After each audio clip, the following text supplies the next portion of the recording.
ज्ञेयं गीता नाम सहस्रं ध्येयं श्रीपतिरूपमजस्रं नियं सज्जनसङ्गजेतं देयं दीनजनाय च वेतं भज गोविन्दं भज गोविन्दम्। लोगों के अंदर बहुत इच्छाएं हैं। इच्छाएं गलत नहीं है, इच्छाएं जरूरी हैं, लेकिन वह नियंत्रण में होनी चाहिए। इसके लिए कठिन परिश्रम करना है और इच्छाओं से ऊपर उठना है। सीमित इच्छाएं होनी चाहिए, असीमित इच्छाएं नहीं। असीमित इच्छाएं दुख का कारण है। जैसे कि गौतम बुद्ध ने कहा है कि मध्य मार्ग में रहना है, अपनी परिस्थितियों को स्वीकार करना है। गेयम गीता नाम सहस्रम।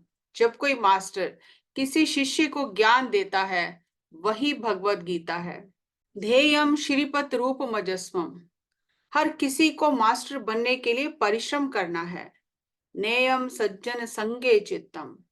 अपने मन को हमेशा आत्मज्ञानी मास्टर की तरफ प्रेरित करना है। देयम दीन जनाय च वित्तम।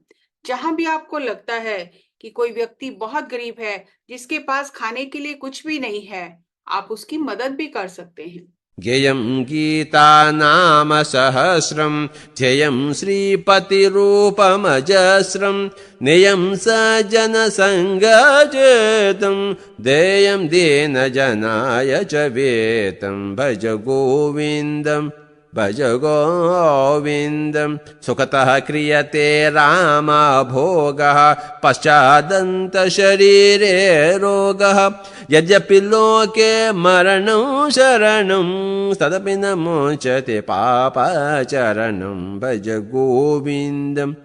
सुखतः क्रियते रामा भोगा पाश्चेदंत शरीरे रोगा यद्यपि लोके मरणम शरणम तदपि न मुंचति पापाचरणम।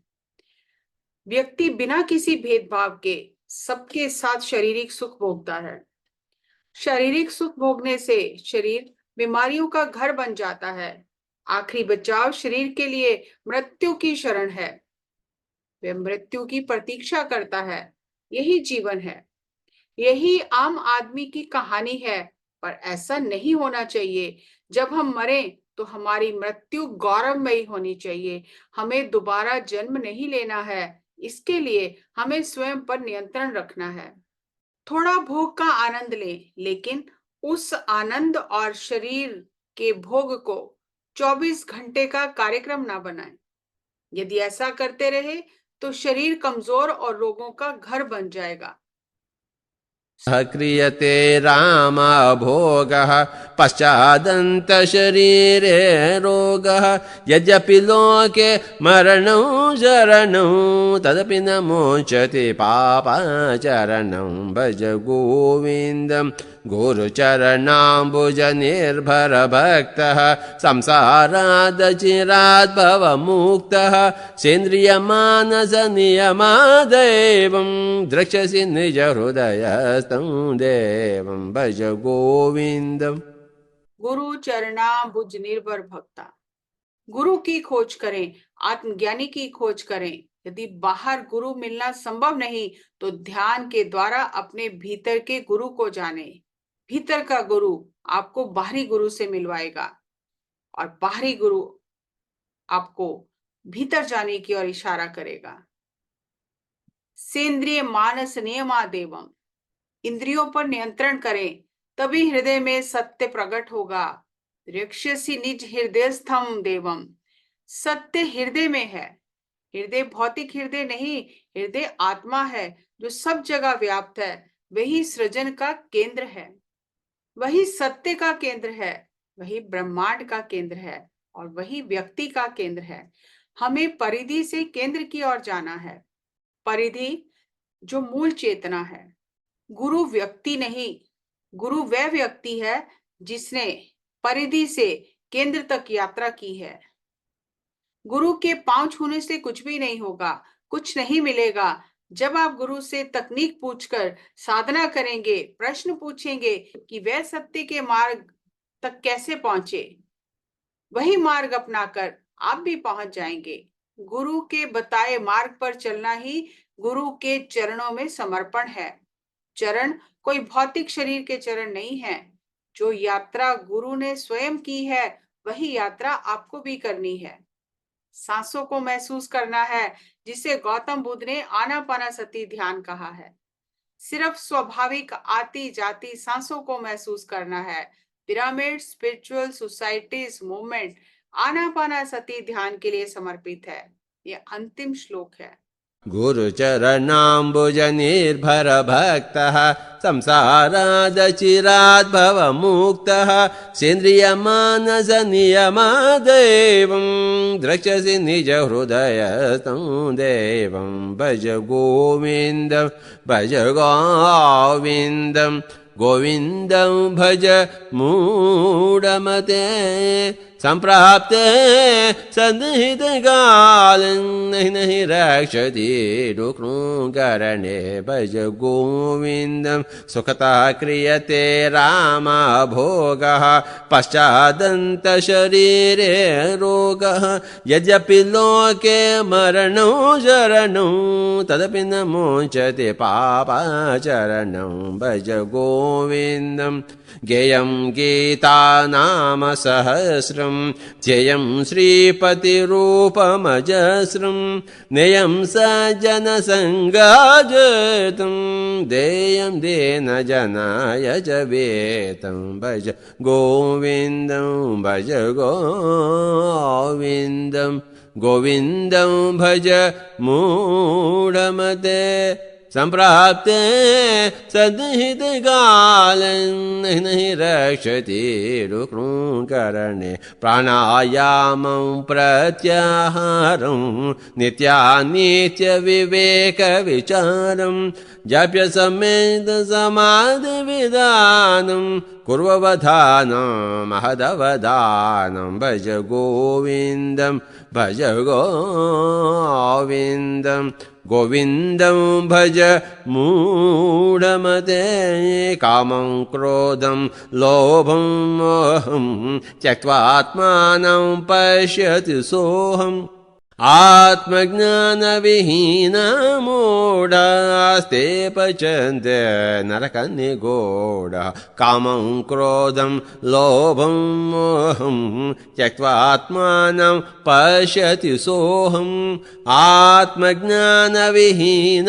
मूढास्ते पचन्ते नरकनिगूढः भज गोविन्दं भज गोविन्दं शत्रौ मित्रे पुत्रे बन्धौ मा कुरु यत्नं विग्रहसन्धौ सर्वस्मिन्नपि पश्यात्मानं सर्वत्रोत्सृज भेदज्ञानं भज गोविन्दं भज गोविन्दं त्वयि मयि चान्यैत्रैको विष्णुः व्यर्थं कूप्यसि मय्यसहिष्णुः भवसमचित्तः सर्वत्र त्वं वाञ्छस्य चरितायदि त्वं भज गोविन्दं कस्त्वं कोऽहं कुतायातः कामे जननी को मे दातः इति परिभावय सर्वमसारं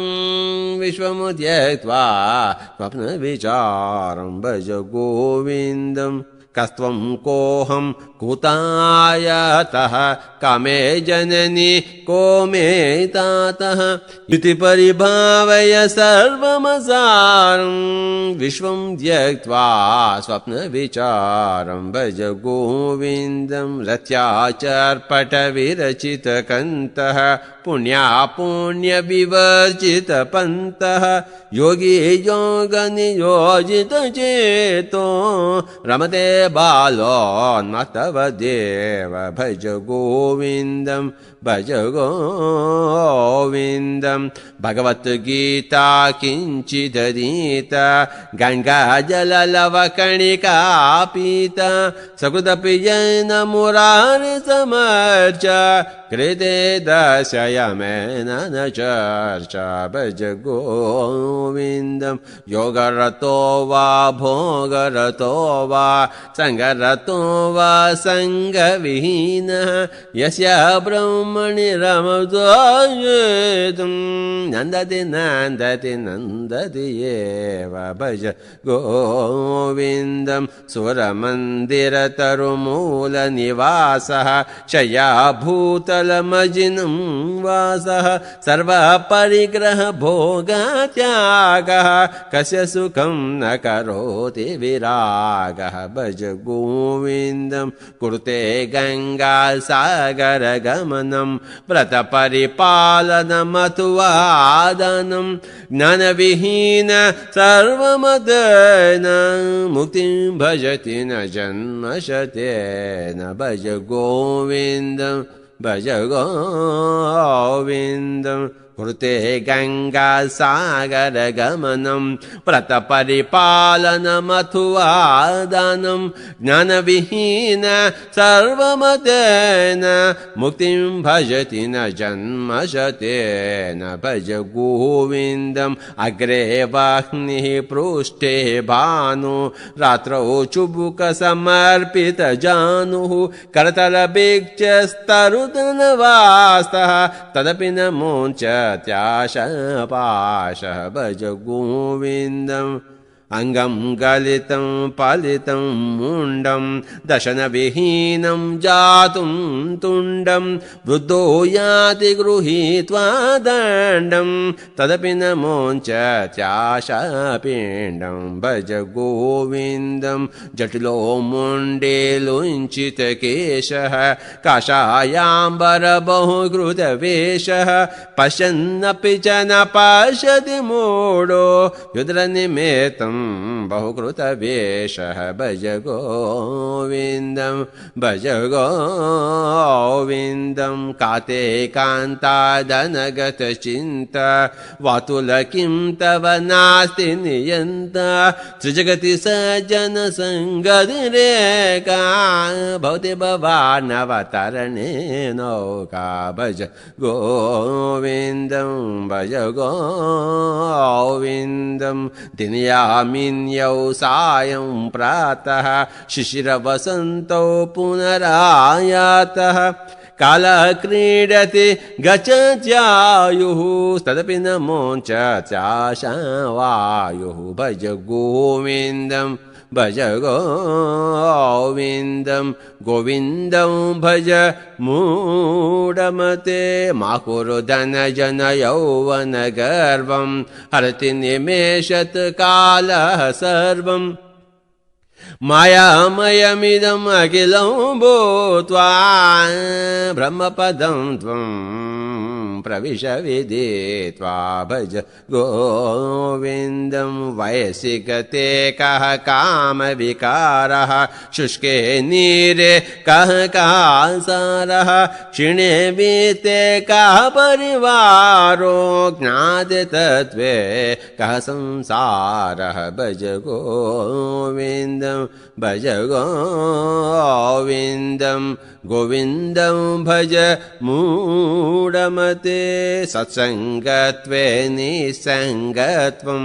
निसङ्गत्वे निर्मोहत्वं निर्मोहत्वे निश्चलतत्वं निश्चलतत्वे जीवन्मुक्तिः भज गोविन्दं काते कान्ता कस्ते पुत्रः संसारोऽयमतीव विचित्रः कस्य त्वं कः कुतः यातः तत्त्वं चिन्तय तदिह प्रातः भज गोविन्दं बालस्तावत् क्रीडासक्तः तरुणस्तावत् तरुणीसक्तः वृद्धस्तावत् चिन्तासक्तः परसे ब्रह्मणि कोऽपि न सक्तः भज गोविन्दं भज गोविन्दम् अर्थमनर्थं भावय नित्यं नास्ति ततः सुखलेशः सत्यं पुत्रादपि धनभाजाभूति सर्वत्र विहितारीतिः भज गोविन्दं पुनरपि जननं पुनरपि मरणं पुनरपि जननी जठरे शयनम् इह संसारे बहुदुस्तारे कृपया पारे पाहि मुरारे भज गोविन्दं यावत् पवनो निवसति देहे तावत् पृच्छति कुशलं गेहे गतवति वायौ देहाबाये भार्या बेभ्यति तस्मिन् काये भज गोविन्दं यावद्वित्तोपार्जनसक्तः तावन्निजपरिवारो रक्तः पश्चाज्जीवति जर्जर देहे वार्तां कोऽपि न पृच्छति गेहे भज गोविन्दम् नलिनीदलगत जलमति तरलं तत्त्वति जीवितमतिशयचपलम् विधिव्याज्यभिमानग्रस्तं लोकं शोकहतं च समाहितं भज गोविन्दं नारीस्तनवरनाभिदेशं दृष्ट्वा मागा मोहावेशं यतनुमांसवसादिविकारं मनसि विचिन्तय वारं वारं भज गोविन्दं मूढजहीहिदनागमतृष्णां कुरु सद्बुद्धिं मनसि वितृष्णां यल्लभसे निजकर्मोपातं वितमुते न विनोदय चित्तं भज गोविन्दं भज गोविन्दं गोविन्दं भज मूढमदाय सम्प्राप्ति सन्निहिते काले नहि नहि रक्षति दुःखकारणे। हमने विस्तार से आदि शंकराचार्य द्वारा रचित इस महान भज गोविंदम को समझा है। संस्कृत बहुत आसान है, संस्कृत का ही सभी भाषाओं में प्रयोग किया गया है। हम सीधे ही श्लोक को समझ सकते हैं और जान सकते हैं कि शंकराचार्य जी ने हमें क्या करने के लिए कहा है, क्या स्पष्ट किया है। हमें जो करने के लिए कहा गया है हमें वही करना है, और जो नहीं करने के लिए कहा गया वो नहीं करना है। हमें इस ज्ञान को ग्रहण करना है और जीवन में उतारना है। मैं सभी पिरामिड मास्टर से प्रार्थना करता हूं कि सभी पिरामिड मास्टर्स को ये ज्ञान सुनना है और इसे अपनाना है। सत्य सरल है, मैंने आप सबके लाभ के लिए इसे बार बार दोहराया है। पहली चीज है भज गोविंदम। भज गोविंदम, गोविंदम अर्थात आत्मा। हमें इसे अपने भीतर आत्मसात कर लेना है और इसे पचाना है, यानी it should be ingested and digested. संप्राप्ते Sannihit काले, समय जल्दी से बीत रहा है। 30 ओवर, 40 ओवर, 45 ओवर, 50 ओवर पूरे हो रहे हैं। एक दिवसीय मैच खत्म होने जा रहा है। हमें जल्दी रन बनाने हैं, सोना नहीं है।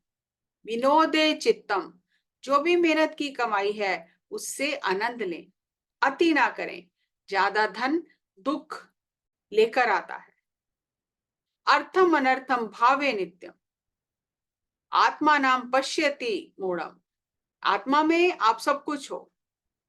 हमें बाहर जेरूशलम, मक्का, काशी, बद्री, केदारनाथ में जाकर नहीं खोजना। हम व्यर्थ ही बाहर भाग रहे हैं। हमें इन स्थानों को देखने जाना चाहिए, पर जाने से मुक्ति नहीं मिलेगी, आत्मज्ञान प्राप्त नहीं होगा। उसके लिए स्वयं के भीतर जाना है, तभी आत्मज्ञान मिलेगा।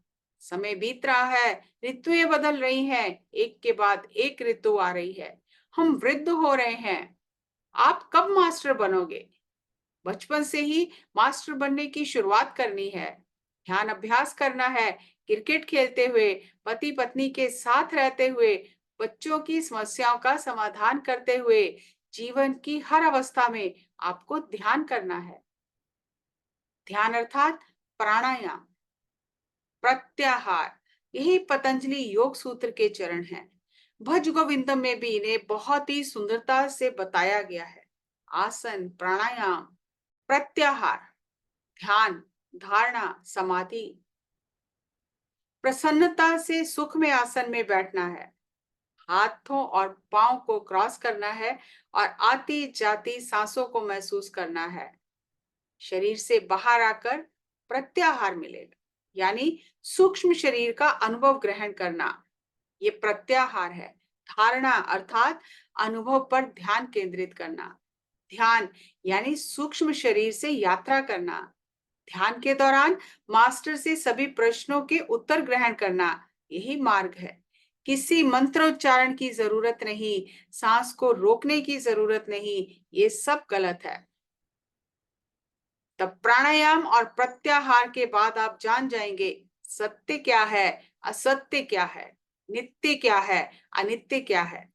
पूरा जीवन हमें इन चीजों का अभ्यास करना है और यही सिखाना है। जो ऐसा करता है वही पिरामिड मास्टर है। पहले आप मास्टर बनो, फिर दूसरों की मास्टर बनने में मदद करो। आनापाना सती, सुख में प्राणायाम ही सही मार्ग है। पाली भाषा में आना यानी सांस का आना, अपान यानी सांस का बाहर जाना, सती सांसों के साथ मिलकर रहना। सांस ही हमारा गुरु है और ब्रेथ इज अवर गुरु। हम सब भगवान हैं, पर सत्य के प्रति अपनी जागरूकता खो चुके हैं। ध्यान से उसे पुनः प्राप्त करना है। पिरामिड स्पिरिचुअल सोसाइटीज मूवमेंट की स्थापना कर्नाटक के कर्नूल में हुई। Buddha pyramid meditation centre Andhra Pradesh में हमारा मुख्य केंद्र है। मैं सभी से अनुरोध करता हूं कि सत्य के खोजी मास्टर से संपर्क करें, आसपास के ध्यान केंद्रों से संपर्क करें और आनापानासति ध्यान करें। अब मैं बताऊंगा ध्यान कैसे करना है। हाथों को क्रॉस करें, पैरों को क्रॉस करें, लाइट बंद करें और आती जाती सांसों के साथ एक हो जाएं। ध्यान करना मुश्किल है, पर अभ्यास करने से धीरे धीरे सब हो जाएगा। विचार हट जाएंगे, सांसों के साथ रहें। प्राण ऊर्जा आपके भीतर प्रवेश करेगी और आपको अनेक अनुभव देगी। नाड़ी मंडल शुद्ध होगा, आप सूक्ष्म शरीर के साथ अनेक मास्टर से मिलेंगे, सभी पूर्व जन्म देख लेंगे और इस ज्ञान को ग्रहण कर आप बुद्ध पुरुष या मास्टर बन जाएंगे। कुछ और भी नुक्ते हैं। शाकाहारी बने, मांसाहार जहर है। हिंदी में हम कहते हैं हिंसा छोड़ो, हंसा पकड़ो। हिंसा छोड़ो यानी किसी को मारो नहीं, हंसा पकड़ो यानी सांस के साथ रहो, हंस यान करो। यही आदि शंकराचार्य जी का महान भज गोविंदम है। In Hindi, we can say himsa chodo or hamsa pakdo. Remove the himsa, violence part of you, and always hold on to the breath. This is the sum total of the knowledge of Adi Shankaracharya that we get in the great Bhajagovindam. Thank you very much. इस कड़ी के साथ ही हमने भज गोविंदम के चारों भाग पूर्ण कर लिए हैं। आदि शंकराचार्य जी के अनमोल ज्ञान को पत्री जी ने हमें हमारी ही भाषा में गाकर समझाकर बताया है, ताकि हम उस ज्ञान का लाभ ले सकें। आपकी सुविधा के लिए प्लेलिस्ट वीडियो के अंत में और डिस्क्रिप्शन बॉक्स में साझा कर दी गई है। इसे ज्यादा से ज्यादा सबके साथ शेयर करें, ताकि सबको इस ज्ञान का, इस दिव्य ज्ञान का लाभ प्राप्त हो। नमस्कार, धन्यवाद।